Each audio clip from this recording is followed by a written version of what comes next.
오늘 함께 나눌 하나님의 말씀은 누가복음 18장 15절에서 30절까지입니다. 여러분, 요즘 사람들에게 있어 가장 큰 화두를 꼽자면 어떤 것을 꼽을 수 있을까요? 여러 가지가 있을 수 있지만 아파트가 좋은 사례가 될 수 있을 것 같습니다. 세상 사람들은 아파트, 노후 등등의 최대 화두가 된다면 우리 믿는 그리스도인들에게 있어서 최대 화두는 어떤 걸까요? 이 또한 여러 가지가 있을 수 있지만 뭐니 뭐니 해도 천국이 아닐까 생각합니다. 우리 모두 천국에 가고 싶은 마음이 있잖아요. 천국의 확신 가운데 사는 사람이 우리잖아요. 그런데 가끔은 이런 생각하신 적 있으십니까? 천국에 갈 수 있을까? 천국 가는 거 확신하는데 정말 천국 갈 수 있을까? 이런 생각 해본 적 없으신가요? 내 인생에서 가장 중요한 문제인 죽어서 천국 가는 이 문제에 대해 우리는 너무 쉽게 빨리 답을 내려버린 건 아닌가 모르겠습니다. 그래서 천국 갈 수 있다고 생각은 드는데 가끔은 정말 아주 가끔씩은 정말 천국 갈 수 있는 건가 라는 생각을 하고는 할 수 있을 텐데요. 특별히 오늘 본문을 대하면 더더욱 그런 생각을 하게 되죠. 십계명 지켜야죠. 심지어 가진 거 다 팔아야 하죠. 엄청 부담됩니다. 낙타가 바늘귀에 들어가는 것보다 어렵다고 하니 더 낙담이 밀려오죠. 오늘은 이런 생각을 가진 분들에게 하나님께서 어떤 생각을 주시기를 원하는지 알아보기 원합니다. 먼저 사전에 배경으로 하고 이야기를 드리고자 하는데요. 어제 담임 목사님께서 이미와 아직이라는 말로 천국에 대해 잘 정리해 주신 것을 기억해 두었으면 좋겠습니다. 혹시 기억이 나질 않으시는 분들은 주일의 설교를 다시 한번 들어보기를 권면드립니다. 아무튼 우리의 공로로 천국에 갈 수 있는 게 아니고 우리를 사랑하시는 주님으로 인하여 우리는 이미 천국에 들어갔다는 이 사실 안에서 오늘 본문을 출발하고자 합니다. 오늘 본문에서 사람들이 어린아이를 예수님께 데려오는 장면이 나옵니다. 그런데 제자들이 이를 꾸짖습니다. 성경에서 제자들이 예수님께 나아오려는 자들을 향해 꾸짖는 경우들이 종종 있는데요. 대표적으로 오늘 본문에서처럼 어린아이가 나왔을 때, 그리고 귀신 들린 자, 병든 자, 죄인들이 왔을 때 꾸짖는 경우들을 보게 됩니다. 왜 제자들이 예수님께 나아오는 것에 대해 그렇게 반응했을까요? 제자들 생각에 어린아이들은 대상이 아니었기 때문이었습니다. 이 말이 무슨 뜻이냐고요? 예수님께 나아올 수 있는 대상이 있다는 말입니다.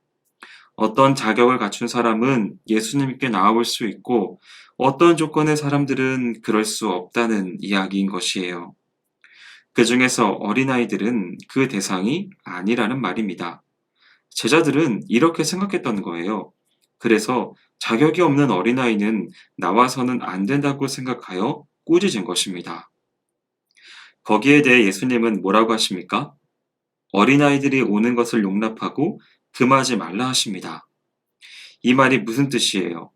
자격이 있고 없고 자체를 논하는 것이 의미 없다는 말입니다.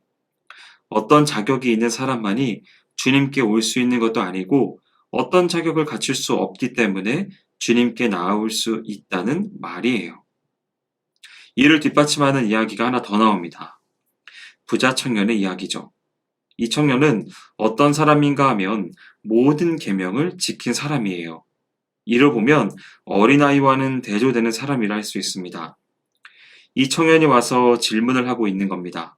어떻게 해야 영생을 얻을 수 있느냐고 말이죠. 그런데 이 질문을 우리는 잘 생각해 봐야 합니다. 어떻게 해야 영생을 얻을 수 있다라고 하는 이 말은 우리에게 있어 굉장히 중요한 질문입니다. 우리도 고민하는 주제인 것이지요. 그런데 이 질문이 어떻게 해야로 해서는 안 됩니다. 어떻게 영생을 얻을 수 있느냐로 가야 하는 것입니다. 이 둘의 차이를 아시겠습니까? 어떻게 해야는 우리의 행동이 필요한 것입니다. 우리가 무언가를 행동해야지만이 영생을 얻고 천국에 갈 수 있다는 말이 내포된 것이에요. 여러분, 우리는 잘 알고 있잖아요. 우리가 행위로 구원을 받을 수 없다는 것을 말입니다. 율법이 언제 주어졌습니까? 이스라엘이 구원받기 위한 조건으로 율법이 주어졌습니까? 아니면 이스라엘 민족이 구원받은 이후에 주어진 것입니까? 우리는 잘 알고 있습니다.